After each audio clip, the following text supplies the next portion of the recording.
नमस्कार, जय Jagannath. This is Anita. Welcome you all to my scientific psychology channel. आज के वीडियो में हम डिस्कस करने वाले हैं psychology studies experiences of people. Video को लास्ट तक देखने के लिए कोशिश कीजिए एंड चैनल को लाइक, शेयर एंड सब्सक्राइब कीजिएगा। तो हम लास्ट वीडियो में mental process, mind and brain, ये तीनों के बारे में अच्छे से डिस्कस कर लिया था। तो अब हम डिस्कस करेंगे कि psychologist also study human experiences. The psychology also study experiences of people. देखो, हम सभी ने हमारे डे टू डे लाइफ में बहुत एक्सपीरियंस लेते हैं, अपने लाइफ में एक्सपीरियंस भी करते हैं। जैसे हमने प्रीवियस लेक्चर में डिस्कस किया था, एक्सपीरियंस किस तरह का होते हैं। बट हम पर्टिकुलरली जब साइकोलॉजी में आ जाए तो साइकोलॉजी कैसे ह्यूमन एक्सपीरियंस को स्टडी करता है, ये देखते हैं। अब ये क्या हो रहा है कि ये वीडियो 1 लाख लोग देख रहे हैं। उन 1 लाख लोगों का मेंटल प्रोसेस सेम टाइम पर अलग अलग हो सकती है। क्यों हो सकता है? कोई मम्मी से मार खाकर पढ़ने बैठा है, हो सकता है कोई ऑलरेडी ये सब्जेक्ट को पढ़ लिया हो बट रिवाइज करने के लिए कोशिश कर रहा है। अलग अलग सिचुएशन में अलग अलग आदमी के साथ अलग अलग मेंटल प्रोसेस भी हो सकती है। उसके कारण से जब आप वीडियो देख रहे हो, अलग अलग मेंटल प्रोसेस की तरह अलग अलग एक्सपीरियंस भी होते हैं। किसी को बहुत अच्छा लगेगा, किसी को नहीं अच्छा लगेगा। किसी का ध्यान है कि यार मेरी बॉयफ्रेंड या गर्लफ्रेंड क्या कर रही है, या किसी का ध्यान है कि मेरा बड़ा भाई या बहन कुछ खा रहे होंगे। ये सारे एक्सपीरियंसेस है। सो सेम समय पर आपकी अलग अलग एक्सपीरियंस हो सकते हैं कि आप उस समय पर क्या एक्सपीरियंस कर रहे हो। कुछ होता है कॉन्शियस और इंटरनल एक्सपीरियंस, जो हमें पता है कि हम क्या एक्सपीरियंस कर रहे हैं। हम गाड़ी चलाना सीख रहे हैं, हमें पता है कि हम वो एक्सपीरियंस कर रहे हैं। कुछ हो सकता है कि अनकॉन्शियस और एक्सटर्नल एक्सपीरियंसेस, जो हमें बताया जाता है कि आपको एबीसीडी पढ़नी कैसी है। ये आपने एक्सपीरियंस नहीं किया था, आपको बताया गया था। तो next, experiences are subjective in nature. Experience जो है वो सब्जेक्टिव होते हैं। ये सब्जेक्टिव कैसे होते हैं? तो देखो, सब्जेक्टिव एंड ऑब्जेक्टिव, ये दोनों में डिफरेंस क्या है ना। जब हम सब्जेक्टिव की बात करते हैं तो हम पर्सनल चीजों की बात कर रहे हैं। For example, it's raining. अब ये जो है रेनिंग क्या हो गया, मतलब बारिश हो रही है, दैट इज ऑब्जेक्टिव, जहां हम इन जनरल बात कर रहे हैं। बट हम जिसको लेकर पर्टिकुलर हो जाते हैं, किसी पर्सन की बात करते हैं, उसके अपने फीलिंग्स की बात करते हैं। जैसे फॉर एग्जाम्पल, बारिश होने से मुझे बहुत अच्छी फीलिंग्स आती है। सो यहाँ मैं अपने पर्सनल फीलिंग्स की बात करती हूँ, that is subjective. So in general हम समझे, ऑब्जेक्टिव जो है मतलब इन जनरल बात कर रहे हैं। सब्जेक्टिव जहाँ पर्टिकुलरली किसी पर्सन की बात कर रहे हैं।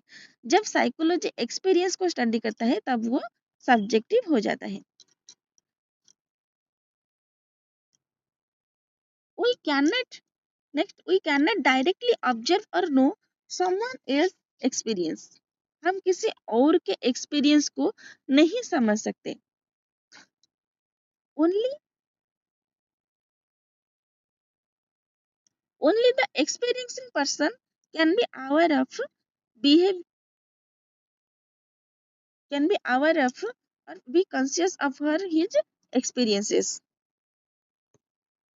सिर्फ वही पर्सन जिसने चीजों को एक्सपीरियंस किया है, वही फीलिंग्स को समझ सकता है, वही उस कॉन्शियसनेस को समझ सकता है। सो इसीलिए हम कहते हैं experiences are subjective in nature and psychology में ह्यूमन एक्सपीरियंस को स्टडी करते हैं।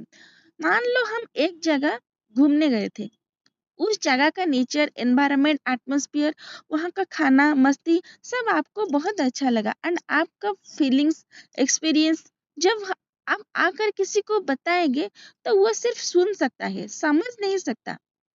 वो सिर्फ सुन सकता है, समझ सकता है, लेकिन सेम थिंग उसने फील नहीं कर पाएगा, क्योंकि वो उन सर्कमस्टेंसेस में नहीं था। इसीलिए एक्सपीरियंस को सब्जेक्टिव माना जाता है, क्योंकि वो पर्सनल फीलिंग्स होता है। Next, experiences are influenced by internal and the external conditions of the experiencer। मतलब जो भी चीजों को एक्सपीरियंस कर रहा है उसका इंटरनल एंड एक्सटर्नल कंडीशन से होता है। मतलब इंटरनली क्या सारी चीजें चल रहा है उसके अंदर, और बाहर में जो है सराउंडिंग में एक्सटर्नली क्या चल रहा है, और ये चीजें एक पर्सन के एक्सपीरियंस को भी अफेक्ट करता है। For example sorry, for example, if you are traveling in a crowded bus during a hot summer day, you may not experience the usual discomfort if you are going for a picnic with some close friends। मान लो आपका school का picnic है, एक ही बस में 100 students को भर भर के लेके जाया जा रहा है, समर का टाइम चल रहा है, बहुत गर्मी है, लेकिन फिर भी आपके अंदर एक अलग से लेवल का एक्साइटमेंट होगी। जब आप पिकनिक या फिर स्कूल ट्रिप में जा रहे होते हैं, बहुत ज्यादा एक्साइटमेंट आपके अंदर होता है। और जब इसी समर में पापा आपको मार्केट ले जाए बस में, एंड आपको बहुत ज्यादा क्राउडेड, बिल्कुल भरी हुई एंड डिस्कम्फर्ट फील होता है, इधर उधर से सारे पसीना छूट रहे हैं, बहुत गर्मी लग रही होगी, आप बहुत ज्यादा अजीब सा फील करोगे, चिड़चिड़ापन आपके अंदर आ जाएगा। लेकिन सेम सिचुएशन, सेम कंडीशन में आप पिकनिक या फिर ट्रिप पर जाएंगे तो आपको बड़ा मजा आएगा। वो कितनी भी गर्मी लगे या फिर कितनी भी पसीना छूटे, सब झेल लेंगे। यानी कि आपके इंटरनल एंड एक्सटर्नल कंडीशंस भी आपके एक्सपीरियंस को अफेक्ट करते हैं। जैसे कि फॉर एग्जांपल, जब आप यूट्यूब में वीडियो देख रहे हो, अगर वो वीडियो एंटरटेनमेंट का वीडियो होगा, like daily vlog, dance, cooking video, reels, कुछ भी जो एंजॉय करने के लिए होता है, तो आपका इंटरेस्ट ज्यादा रहता है उस वीडियो पर, एंड टाइम कहाँ चला जाता है पता नहीं चलता। पर अगर स्टडी रिलेटेड वीडियो होता है तो आपका इंटरेस्ट चला जाता है, नहीं रहता उसके ऊपर। तो एक तरह आप जहाँ बहुत लो फील कर रहे हो, एंड एक तरह आप जहाँ बहुत हाई फील कर रहे हो। Next, thus the nature of experience can only be understood by analyzing a complex set of internal and external conditions।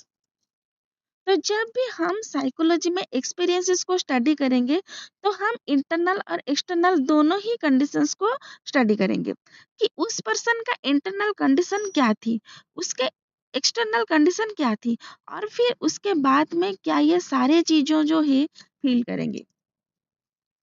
तो आई होप ये साइकोलॉजी किस तरह से ह्यूमन एक्सपीरियंस को स्टडी किया जाता है साइकोलॉजी में, ओवरऑल आपका क्लियर हो गया होगा। तो इस वीडियो में हमने क्या डिस्कस किया कि एक्सपीरियंसेस हमेशा सब्जेक्टिव होते हैं, ये किसी पर्सन के अवेयरनेस और उसकी कॉन्शियसनेस में ही एम्बेडेड होते हैं, एंड एक्सपीरियंसेस इंटरनल भी होते हैं एंड एक्सटर्नल भी होते हैं। तो अगर आपको वीडियो अच्छा लगा, लाइक शेयर एंड सब्सक्राइब कीजिएगा। हम मिलेंगे हमारे नेक्स्ट वीडियो में। Thank you very much.